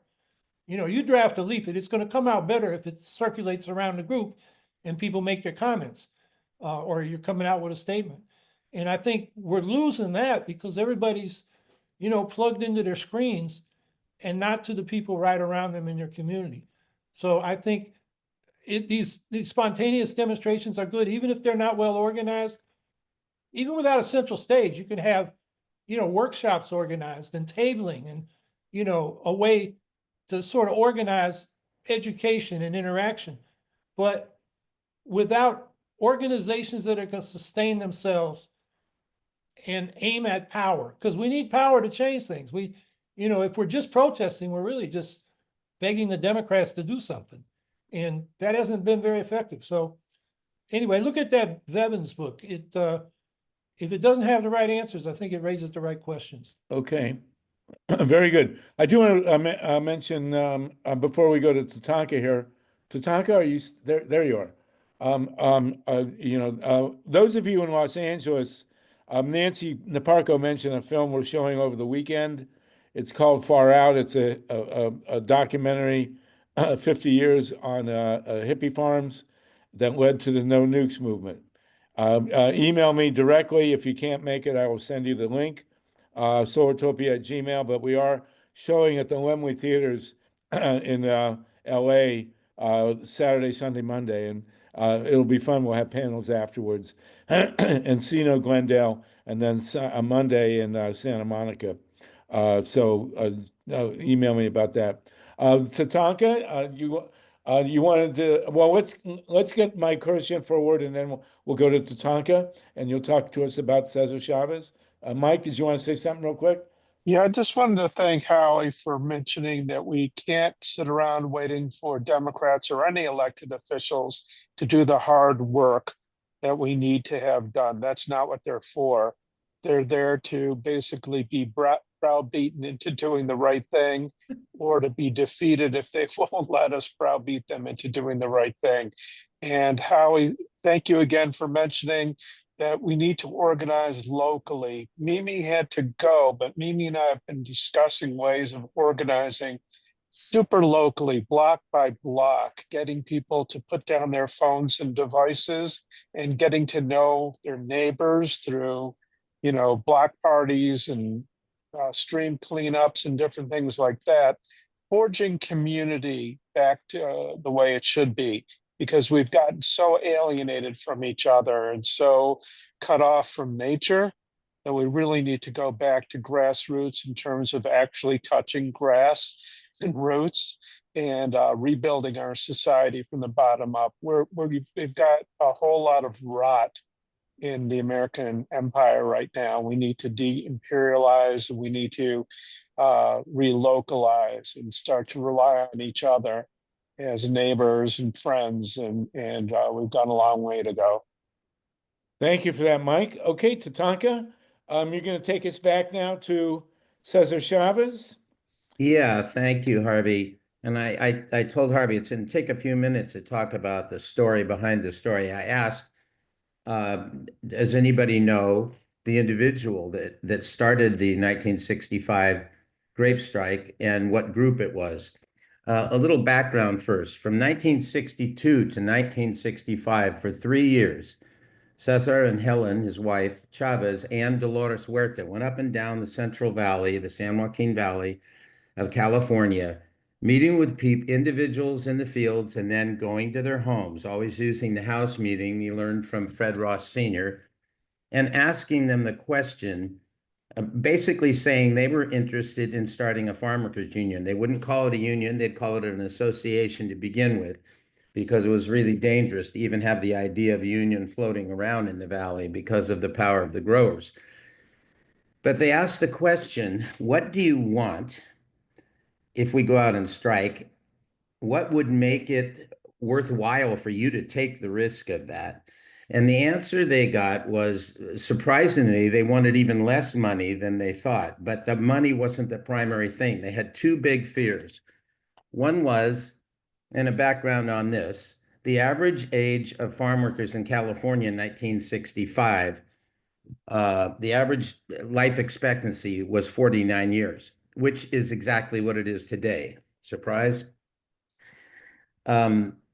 Because of that, the biggest fear they had was a family member, most often a child or an elder, not having enough money to have a casket to put them in the ground and not having a community with them when they would put that person in the ground. And Caesar and his brother Richard looked at each other. Richard's a carpenter, said, okay, we're going to offer a death benefit. You can make the coffin and we will be there with them. The other thing they said was the abuse of the contratista, the labor contractor system, which was usually a Spanish-speaking Mexican or Mexican-American like themselves, a Chicano, who was working for the growers. And there was a lot of abuse with this, a lot of women who had to pee in the fields, and they would make sure that they would watch the woman, and the husband knew it and he couldn't do anything about it. And sometimes they were violating the women sexually. So they said, we are going to have a hiring hall, and the people, it won't be it'll be a standard union procedure. It'll be our employee, not the management employee. So when the Filipinos went out on strike, they had been talking to Spanish-speaking people this whole time, and they went out in the same fields they were working on. And so Caesar and Dolores and Helen gathered all the people together in larger meetings and said, okay, they've gone out and strike. What shall we do? And to a person, they all said, these are not our people. We don't understand their language. Now, they had been segregated by the growers into linguistic and ethnic groups precisely for this reason. And they said, no, this is not our time to go out on strike. Caesar listened to everybody and said, if no one else goes on strike, I am going out on strike with the Filipinos. We are all farm workers. This was like a first act of leadership. I don't think people even realize the contribution of the Filipino farm workers. The worker who actually went out and was the organizer was laureate. Now, the actors gang, Tim Robbins in LA, has made a musical which made it into a movie to celebrate Larry. Now, Larry was a leader much like Caesar's brother, Manuel, who was not all that committed to nonviolence. Backstories on there on Caesar's fasts, many long fasts. Yes, we're to organize against the growers, but every single one of them was organized against those people within the movement who were not committed to nonviolence. And the ending of those fasts is when he would have Manuel say, okay, I'll take the pledge, Caesar, just don't kill yourself. So anyway, Caesar joined the strike. The other worker that was part of Larry's work is a man by the name of Pete Velasco. Pete was like a Caesar type person. He was an organizer who was soft-spoken, organizing behind the scenes, getting everybody to move, sometimes ahead of them a little bit, but not too far ahead, or behind them, and giving them the courage to do what they needed to do. everybody who came to 40 acres, where there were over 5,000 people today celebrating Caesar's birthday in Delano, California, everybody who came to Delano was greeted between when the strike started and then all the way through the boycott, was greeted by Pete Velasco. And Pete would introduce people to other people. Pete don't even remember his name. He was one of the vice presidents of the Farmworkers Union. And Pete deserves to be remembered, and Caesar would want him to be remembered, because he's the one that did the work of greeting people, introducing them to each other.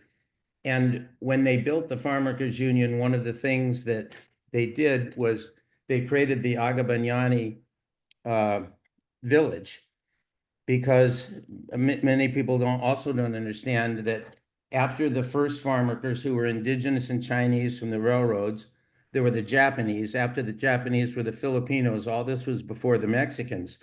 With the Filipinos, they only allowed men to come to California, said they would get rich, they could bring their families. Many of them were already married. They were subjected to abject slavery. They never got enough money to do anything but stay in the fields and join the migrant workforce. And there was a law on the books in the 60s until the 70s that said that any Filipino man could not marry a woman in California unless she was Filipina, and there were no Filipino women. So by the time Caesar and Dolores got there were all these aging Filipino men who had no families. So they built a village, housing for them, with a garden there. And when the workers would go on strike, they would be the elders taking care of the kids. So the Filipinos became the first of the broad coalition of all farm workers that joined it. And it was Caesar's leadership that did that. And lastly, I'm just remembering at an event of the free speech movement, they have an annual Mario Savio Award. And Andros Davis spoke at this conference, and she was talking about coalitions. And she said the coalition that was built around Free Angela Davis, was a true coalition. A true coalition is not talking to the people who already agree with you. It's talking to the people who don't agree with you. Because how many people know that the most important thing that the movement did for me was to get me out of jail so that I could speak? Does anybody here know where the money came from to get me out of jail? Nobody had any money. He said the money came from a white Fresno farmer who put up the money to get me out of jail. Somebody who wasn't part of our movement, had a lot of disagreements with it, but thought I was framed unfairly. That's a coalition. To build a coalition, we have to talk to others and invite them in. So I want to celebrate Caesar by thanking him for that decision to join the Filipino workers and give birth to the UFOC, the United Farm Workers Organizing Committee, and then later the United Farm Workers Union. Thank you, CESAR. Que Thank viva you. César Thank you, Chávez, que Chief. viva Dolores Huerta, que viva la Unión, que viva. Well, here's a question going forward, talking about organizing. Thank you so much. Thank you, Cesar Chavez. We're now entering a phase where we have a lot of MAGA people who've been really shafted. You know, nobody expected this degree of insanity. Well, I'm sure a lot of people did actually, but this degree of insanity of, firing tens of thousands of veterans from the Veteran Administration. And now people are losing their Social Security. If you got your Social Security electronically, you're probably still getting it. But if you got it by check, a lot of people aren't getting their Social Security anymore. And you have farmers now, people who are going to be shafted by the tariffs. And the stock market, crashed again. Well, I don't say crash, it dipped again today. Are there people out there now who are not traditional progressives, and in fact may even be MAGA people, who are pissed off enough to start coming to these rallies and even signing up with Q codes? And by the way, if anybody else has something more to say on that electronic discussion, which was phenomenal, and thank you, Lee and Howie and for coming on this, and Jenny. But are we in a position now as traditional progressives who are petrified of a coming fascist state, or being halfway in a fascist state? Are there people that we can reach out to, and how do we do it? And how do we make electronic, records to allow us to continue to deepen the organizing, which CESAR would have done in a heartbeat? The first response I have is that there may be some MAGA people that join us. That's true. But everyone else, we have such a broad coalition in this country that is unorganized. So if we consider ourselves progressives, liberals can be organized, moderates can be organized, utopians can be organized. And it's those people who are among, like today, I just had a call from a friend in Santa Cruz who is the head of the Vietnam Veterans for Peace. He finally got up to his veterans group, half of which were MAGA people, about 3 weeks ago, and said, what are we going to do about Pete Hegseth? This is a disaster. This is a disaster for veterans. He had no response. Nobody supported him. Today, he said he went in, or last night, he went into the hall, and people were saying, you were right. You know what? You were right. He's got to go. We are veterans. We need to stand together. So people, there's a lot going on, and we just have to be organized and get out of our silos and have a common unity and organize the unorganized that already are with us. Along the way, we're going to find some of the others to join us. Well, how do we do it? By the way, I just got a text from Pete Hegseth. We'll be attacking China in 15 minutes, so everybody should be ready. Sorry. But it's good to talk about that in the abstract, but how do we actually do it? And is this QR code idea, should we all be carrying business cards with QR codes on them? I mean, maybe that's, if you went into the hall, TATANKA, and had the cards to pass out. I have a lot of ideas. I will be on that meeting that Lee wants to call, and I would encourage other people. We need a working group to talk about this because it's solvable on that angle. But think about that. If you'd gone into your union hall and you had a card to hand people with a QR code, maybe that's expands our reach. I don't know. Howie is a great organizer, by the way. Well, I was going to point, I put in the chat Google deep canvassing, and somebody, put the brief definition of it's an empathetic conversation with the idea of moving somebody. And the bigger process there is first you develop a relationship and trust. And once you've got trust, you can talk politics. And not everybody's going to agree with you, but in the labor movement, we call it relational organizing. It's one-on-one. It's the kind of thing that they were doing in the farm workers movement to get people on board. And I think that's the way you approach people who are not in our camp. I don't think they're going to come over in blocks or, with just a QR code and link to a website or an organization. And that's the kind of thing we need to do locally. And I think that's how we're going to win over people that have, been suckered into this, Trump world. Well, clearly now, organizing. Sandy points out, and it's been pointed out, we're going to see like nonstop demonstrations going forward. Every other day there's going to be a wildcat outing at a Tesla dealership or, downtown or wherever, or Social Security now, Veterans Administrations. People are going to be out. I mean, this is desperate times. So how do we make that, a vehicle going forward. If it's showing up at the Tesla demonstration with business cards and passing them out, maybe that makes sense. But we can't let these gatherings go by. We've made that mistake. Sandy pointed out we had Occupy, we had George Floyd, we had all these things happen, and here we are today. And so how do we avoid that photo op missed opportunity? TATANKA?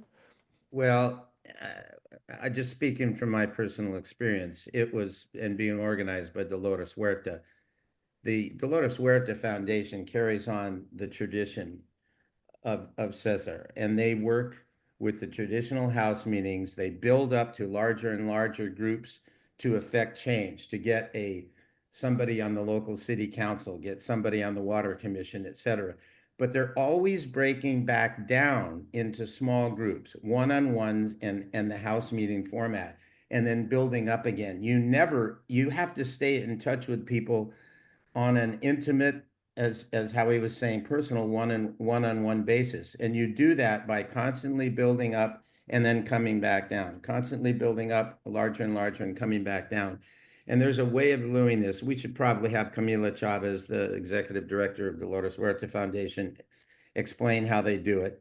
And also within about a few weeks, I'd like to invite somebody from the work that we've been doing in our Circle of 100 for nearly 5 years now, and have maybe Danny Sheehan explain our progressive government and waiting document, which we're integrating all the latest things in the last several months from the fascist dictatorship we're trying to get out of and hold on to our constitutional republic, and at the same time improve it.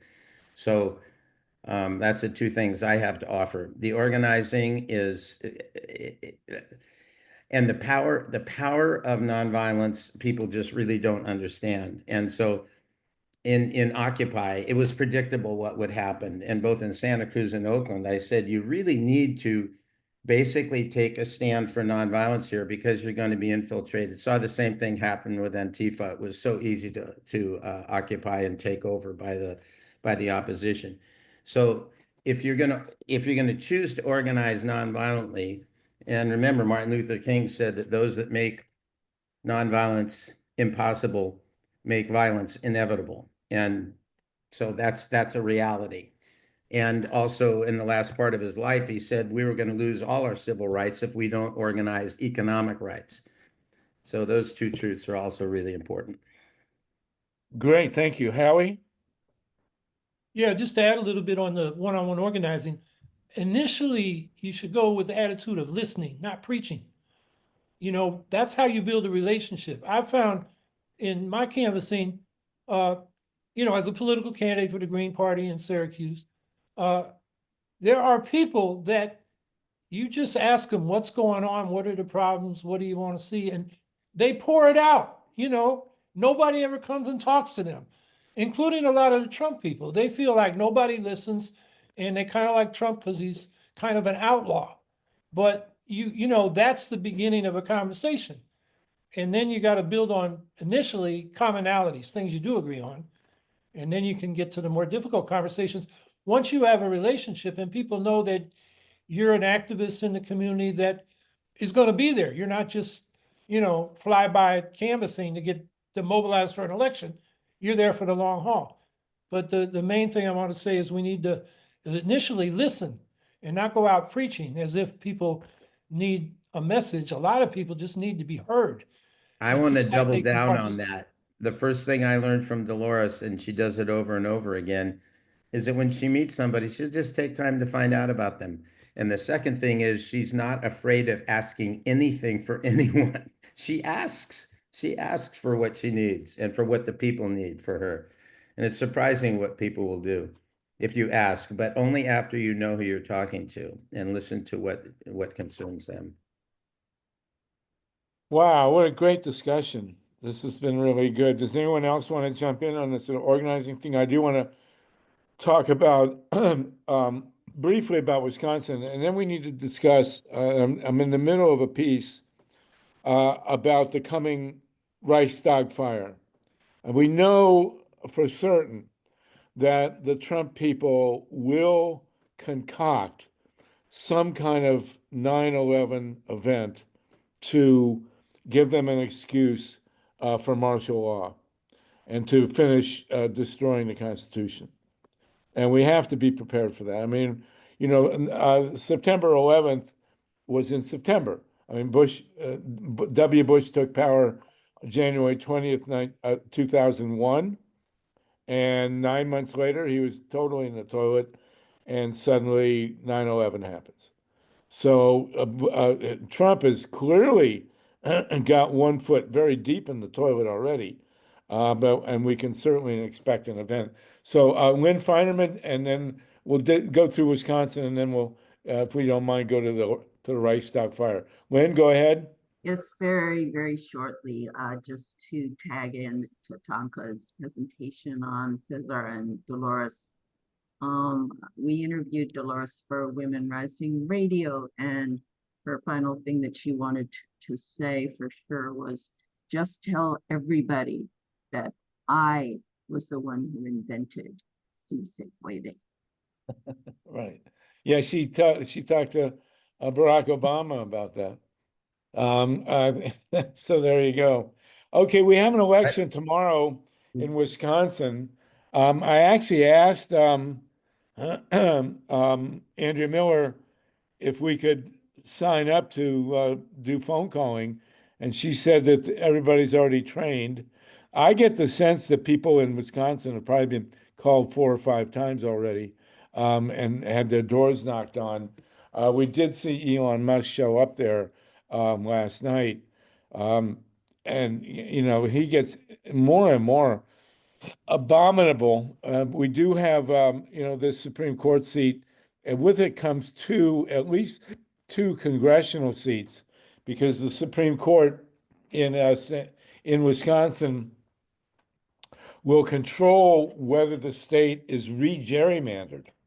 They de-gerrymandered the state, and now, but if they get this Supreme Court seat back, they'll re-gerrymander the state, and at least 2 congressional seats are on the line.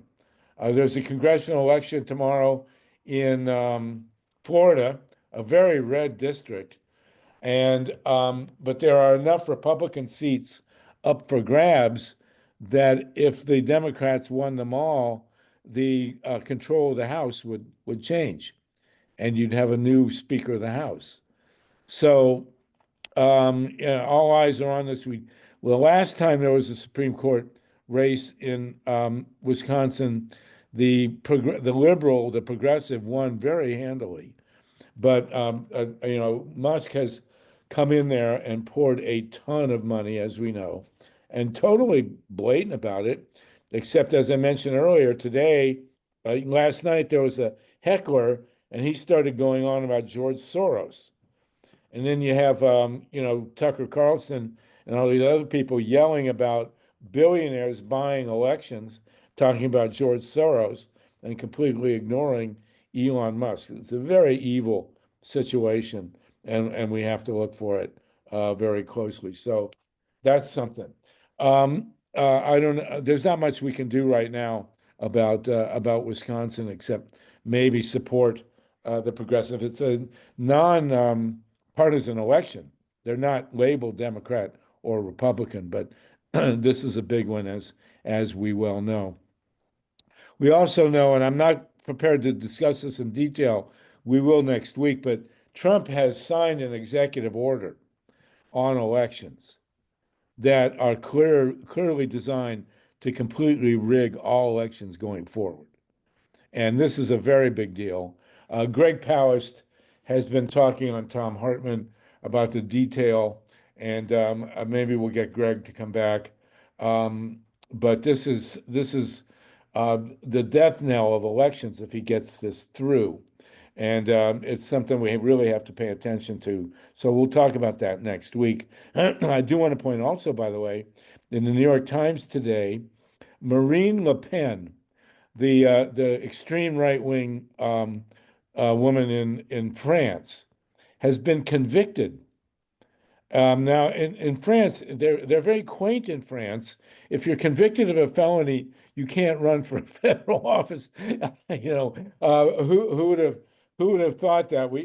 We're so open-minded here. Our president has been convicted of 34 felonies, but apparently that's no bar in our country to being in office. But she's been barred from running in France, and it's a big deal. She's very, very right wing, and also, by the way, Netanyahu is on trial for he's in two different trials now. There's been a long-standing bribery charge against him, but I read in the Times today there's a new charge against him. He's up for on two major accounts, and conversely, he's trying to amend the Constitution in a way to do what Trump is doing here, which is to strip the courts of their power. And so this constitutional crisis stuff is going on all over the world. It's a big deal. All right, now we don't have much time left. I do want to talk very briefly and hear what you have to say, because I'm in the middle of a piece. How do we respond to what we know is coming, which is some kind of event? I doubt they're going to hit the World Trade Center again. They don't know there, but some kind of burning of the Reichstag event. And what are the parallels that we're seeing more and more between the MAGA people and the Nazis? MAGA, NAZI, very similar. And Trump has very deep similarities to Hitler, obviously, starting with a total lack of compassion or empathy. Are we prepared for an event that we know is going to happen within the next few months that will be used as an excuse to declare martial law? I see a resounding silence. What do we think is going to happen? How do we respond to it? Forewarned is forearmed here. Sandy? I'm so grateful that you're writing this paper. I should have done it myself a long time ago. But yeah, I've been seeing it for a long time. And somebody, I can't remember the name, said he says he thinks maybe it could be Hitler's birthday, which is April 20th or something like that. No, I think this is what they have to do because they're losing ground so much and they need to scare people. And the scare tactics are working, partially, not fully. So I think making every connection as possible to what's happening here, to what happened under Hitler, Mussolini, Stalin.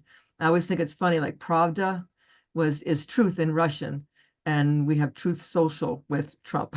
But there are so many connections. And then maybe this is getting out too much in crazy stuff, but I feel like we need to put a stop to people, let them know that if you're engaging in this kind of violent acts, our side doesn't do that, but the other side tends to.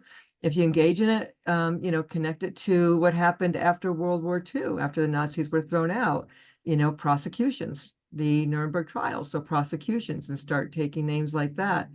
But I think I'll just end it by saying everything they're doing, I see connections to what happened under those dictators. And I think the more we make those connections, people will see it and stress out that if they call martial law, we're not going to obey. We shouldn't be obeying a lot of these laws that they're passing. We should still talk about DEI and things. But martial law, that's a line too far, and we're not going to obey it. Well, I'd like some thoughts on it because I don't know if that's a crazy idea either. Exactly. What do we know what the military would do? What if he decided to actually invade Greenland or Canada? What would our military do? I mean, yeah, I think the military doesn't have to obey illegal orders, and well, Hitler had the Wehrmacht swear a personal loyalty to him. Mm-hmm. The German army, the German military was not sworn to protect the German state. They were sworn to protect Adolf Hitler. And, clearly the people he's put in charge of the American military are beholden to him. Yep. But typically, What about the grunts? typically what will happen? officers are make a pledge to protect the country, to do what they can for the country. Someone said that enlisted personnel, which I was one, I should know this, pledged to abide by the president, the commander in chief. But officers are giving their oath to the country, not to the commander in chief per se. Well, Howie, you were a military guy, and then Murtaza. How are you in the Army? You swear in, you swear an oath to the Constitution, whether you're enlisted or officer. Well, okay. And what do you what here's another question, and this, I know it sounds abstract, but when you compare Trump to Hitler, the question then comes up, well, Trump isn't running death camps. So the question then becomes, is Donald Trump capable? Would he actually run death camps as an individual? Is he bereft enough of empathy and compassion to set up and operate an Auschwitz? Just a question. But that actually leads directly to the comment. I mean, so I was going to make two comments. One of them is last Sunday we had someone from the German Resistance Center. This is a museum. It's a national museum of the German government, and speak about the resistance to Nazism. And remember, the death camps, they started as concentration camps in like 1933 for political prisoners. They weren't death camps till like 5, 6, 7, 8 years later. Yes, and there were basically, very quickly, there were 6 death camps, and they were all in Poland. The Nazis never ran an actual death camp, even though people died by the tens of thousands in the concentration camps. But there were no gas chambers on German soil. They were all in Poland. Dachau didn't have gas chambers? I mean, No. I'm not an expert on this. Okay. No, they had ovens. I Okay. was in Dachau. Okay. They had ovens, but no gas chamber. Well, so we had the speaker, and she was a great speaker. We only had 40 attendees. I publicized it just a few days before, but I think we're going to do it again. And she was a great speaker. She spoke English natively, and she has family here in the U.S. And I mean, I think the two main takeaways were, they thought it was going to be 4 years. At the beginning of when Hitler first took over, people didn't realize this. We're talking about 1933 to 1938, 39. I mean, Kristallnacht wasn't until 38. World War II didn't start till after that. It's a long road. So, and she said that her comparison to where we are today is like 1932. So we're still in the early stages where resistance is possible, and this is the time to resist. The other issue is the problem the resistance failed is because people didn't realize or didn't believe things would get so bad. And so instead of putting unity and resistance, they put their own little group interests. The trade unions had their own self-interest too. Different groups had their own interests. And so they were not focused on let's resist fascism. They were focused on some of their own internal group interests. And so those two kind of led to the failure of the resistance. So we're going to probably hold another seminar. And yes, the Niemöller poem, it's very relevant today. I will say the number one, well, there are two things. First of all, the United States does not have the kind of dictatorial roots that Germany did. There's no real tradition of democracy in Germany. Democracy is actually a relatively new construct in the German nation, as opposed to here, where we, she brought that up.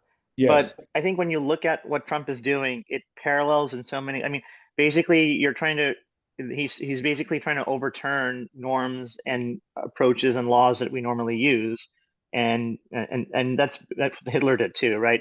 There's also this interesting thing with like the Enablement Act, where congressional approval or parliamentary approval is actually a big deal. Like that's the way they get some, like even dictators need the consent of the governed. whether it's by Right. force or by, by motivation or incentives. So Congress is powerful still.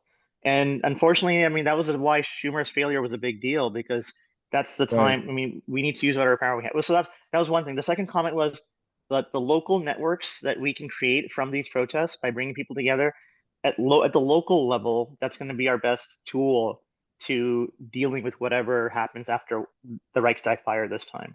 I agree with you at the military level. That's some things people have to think nationally, but I think these local networks, community networks are crucial. You're right. Yeah. I will say one thing. Sluggo, if I could just get in real quick, could we bring that speaker to our Zoom? Would it be possible? Matata, can we get that contact? We'll get that person to So join. yeah, she's in Berlin, so it was a 9 a.m. call on Sunday. Just Okay. to get aligned with timelines, but sure. Thank you. Thank you. That could I be will say difficult. one thing. Another thing, well, Sluggo, real quick, I wanted to mention that for many people, their family life is dictatorial and patriarchal, where the children don't get to talk back or they get slapped across the head. Sometimes the wife doesn't get to talk back or they get slapped across the head. And in our daily life, many people work for a corporation where they do not have a voice at the workplace. So while our government is, roughly speaking, a representative democracy, rigged as it is, imperfect as it is, a lot of the other sectors of our daily life are not democratic. And a lot of people are comfortable with that because they're used to it. And that's the chilling thing that these right-wingers have been tapping into. So we have to be aware of that there are people who are psychologically, if not happy with living in a dictatorship, they are more or less used to living in a dictatorship in their family life and in their work life. That's interesting. There's a big picture thing also, which is that Hitler came to power in a terrible economy. I mean, it makes our economy, even tough as it is, seem for many people, the German economy was completely destroyed when Hitler took power, and he improved it with military spending. He gave people jobs, and he revived, in the eyes of the German people, he revived the economy. And Trump has inherited an economy which, of course, is very difficult on a class basis, but in traditional terms, he inherited a very strong economy, and he's sending it deep into the toilet. And that is a major flip on the Nazis that Trump has the butt end of, and we'll see what happens. I mean, you got the late night guys saying basically, if you look at the drop in the stock market since Trump took power, he has cost the American economy $5 trillion in market value. And Tesla alone has dropped by 50%, and it's going to go way much further down. It's an interesting dynamic to try and take into account. Paul Newman and then Howie Hawkins. No, I just wanted to say that Trump does, using private prisons. There's one in New Orleans where where ICE is taking people off the streets without due process and putting them in because they spoke. One guy wrote an op-ed, and he's in New Orleans, and it's a private prison, and it's known for its abuses. And the El Salvadorian prison is is a death camp.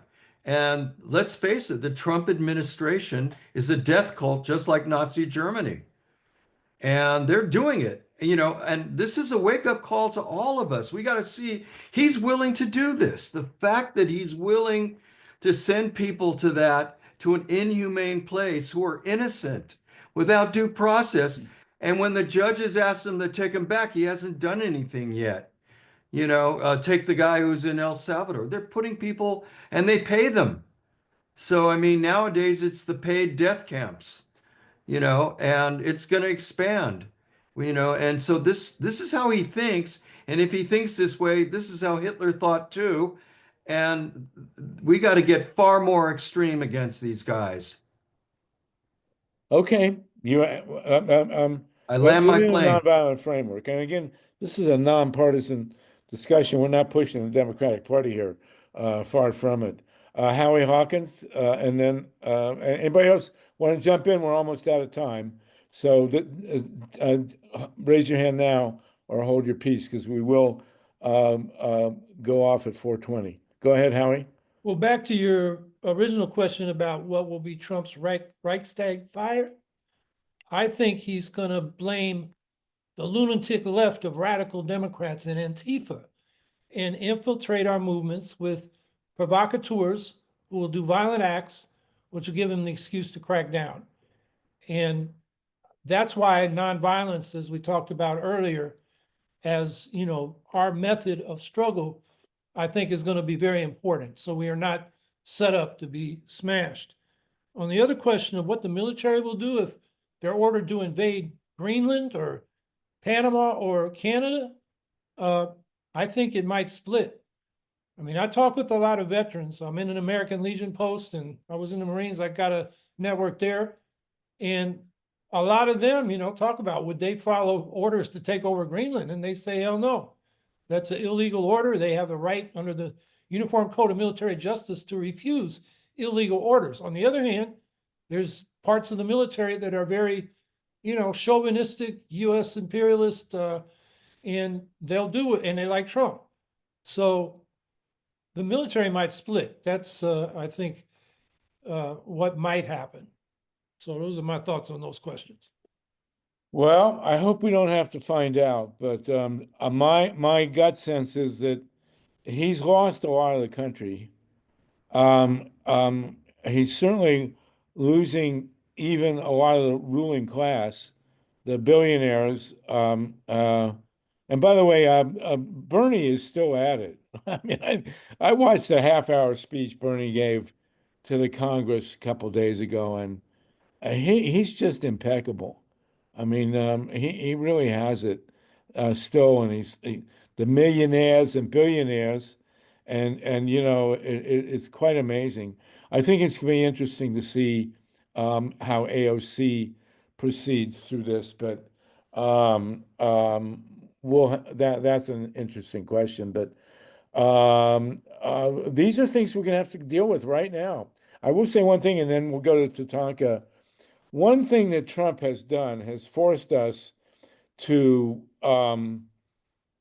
really look at how easy we've had it for the last while. I mean, you know, we grew up and there are all sorts of problems with civil rights and the Vietnam War and all these other things, and economic inequality and unions, all the struggles we've had, but we've never really questioned the core of our ability to speak freely and to vote in elections and to do a lot of, and to be free of fear of being picked up at random by the Gestapo. And Donald Trump is forcing us to really appreciate what we've had and to now calculate how we're going to resist it. You know, the FBI is now basically a Gestapo. I mean, it's run by his guy, and if you're picked up by a Trump official, what's your recourse? You know, we talked months ago about setting up a lawyers guild to deal with a random arrest. I think it's something we got to talk about. Tatanka? Tatanka? Oh, I got to mute you here. There, go ahead. Yeah, I wanted to bring it back to speaking out for whomever is targeted and back to CESAR as well. I don't know if people know who the first two martyrs were in the Farmworkers movement. You might think they were Mexican American because you identified as that movement. The first martyr was a young 19-year-old Jewish girl on the Florida Sunkist boycott. And the second martyr was an Arab Muslim man in California on strike. And I bring that up because no matter who Trump goes after, Well, first of all, as we organize, we need to be local communities of resilience. We need to take care of each other and take care of our local communities, because that's going to be, as is mentioned by Howie and others, that will be our strength. But also, whoever they pick on to take away, we need to be active. And while Trump's down now, maybe it's a time to really ramp up Greg Palast's work about Vigilantes Inc. and make the case that this election was stolen. I mean, maybe people have, more. I mean, every day is a false flag with Trump. We're just getting inured to false flag after false flag. Because like Hitler's job was to lie and blame. He let the administration, he let his own Project 2025 devise the death camps. He didn't get into that. His job was just to lie after lie after lie and blame and create suspicion against Jews and anybody who was an outlier who didn't agree with him. So Trump is doing his job. Then the administrative state is doing their job, and their job is to tear this all down. It might be interesting to have the guy on, the author who talked about Trump as a Russian asset. It's totally credible to me. I mean, there's all kinds of things that we can do now while Trump is in an unpopular position. Maybe people can hear the fact that this election was stolen. And also it would basically, you'd have a discussion about the corporate Democrats, and we need a party that isn't answerable to the corporations. That includes the Democratic side as well as the Republican side. So, and there's plenty of people in that space to support that kind of movement. Well, we're up against it now. I don't think anybody has any illusions about where we're going and how we need to protect ourselves. As Americans, bad as it was during the civil rights movement, bad as it was during Vietnam, the time that I was most scared in this country was in 1972, when Nixon, carried 49 states and seemed to have the world at his feet. And the next thing you knew, he was on his way back to California, So is Trump on that trajectory? He's made I don't think anybody expected him. Well, I can't put. Let's say that most of us are surprised, even I, about how deep he's gone. These mass firings at the federal government, they can't do him any good politically. I mean, there are people out there who say, yeah, these people are this and that, but come on. I mean, Robert Kennedy just fired 10,000 people. That's a small town. And what is the number of people that they've thrown out of their jobs at the federal government? And the measles outbreak in Ohio has now escalated. And nobody is happy. Nobody likes this attack on Canada or Greenland or even Panama. I mean, that's crazy stuff. Harvey, to bring it personal to me, to get off of Trump and all the horror which we know about right now, my question for me is, I've never seen a movement as strong as the early civil rights movement. And my question for me is, what does it take for me to act without fear? What does it take for me to say this is a good day to die? Because young kids all the way up to old people, that was that kind of day for them in the civil rights movement.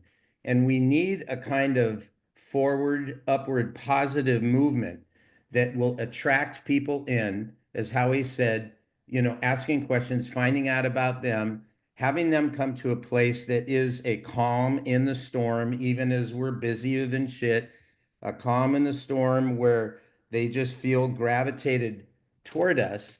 And whatever our philosophy, our faith is in something beyond this life, now's the time to call on it and gather strength from it, to understand that, just as we gather strength from ancestors, we are the ancestors of the ones who will go before us. So my question to me in the face of all this is, am I ready in any moment to act without fear? Because I know there's more than just this. There's more than just this.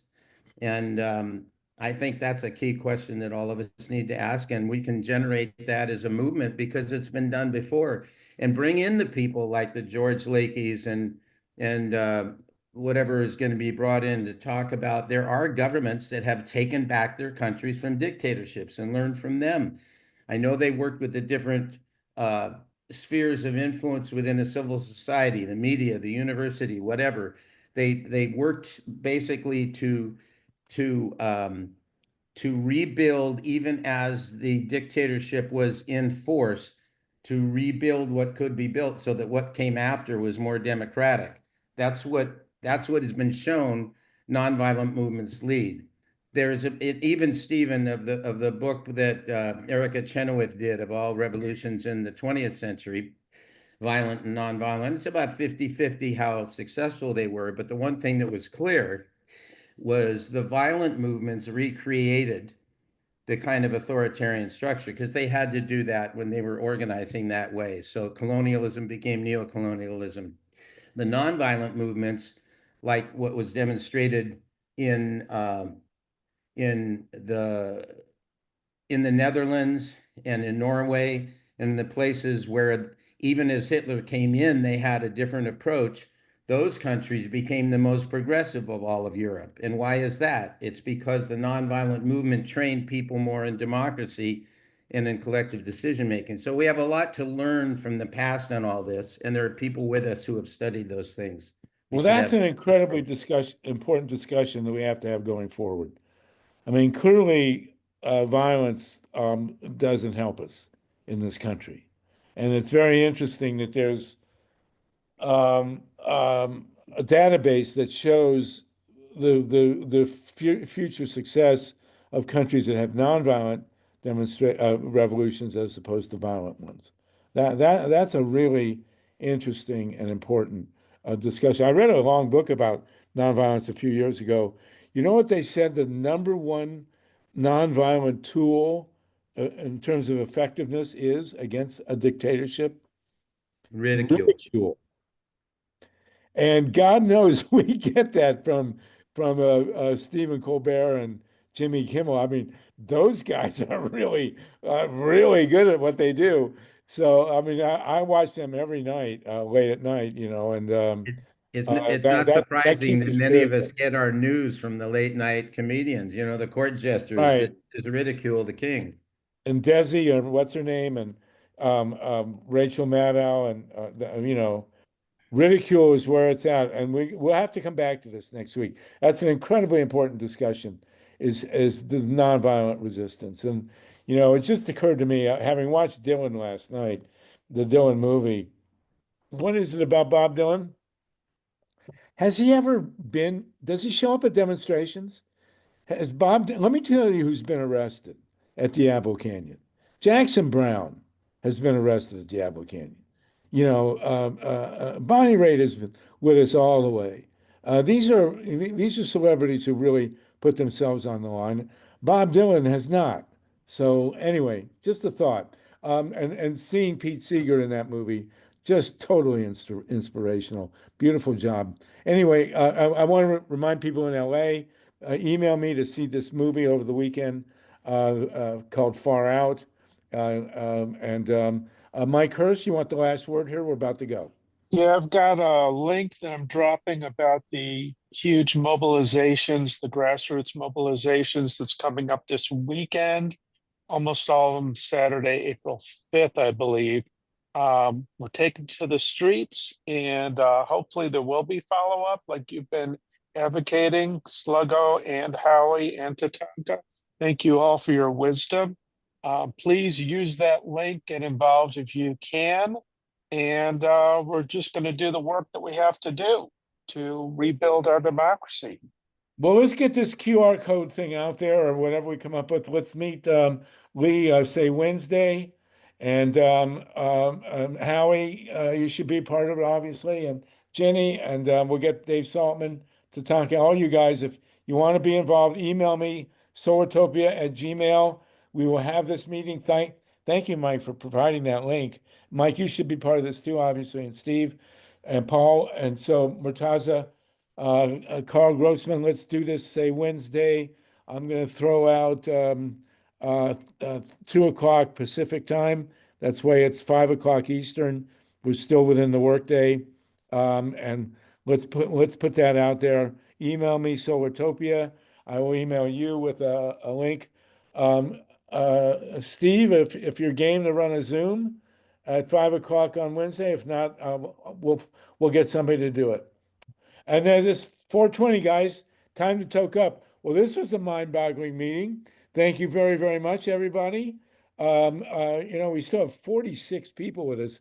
We have the longest attention span of anybody in the country. Have a great week. We'll be back again next week, and join us 2 o'clock Pacific time on Wednesday if you want to be part of this organizing thing with Lee, TATANKA, and the rest of us. Okay, everybody, no nukes. See you Wednesday or else in a week. Take care. Thank you. Si se puede. Thank you, Steve, for engineering. As always, Mike, everybody, no nukes.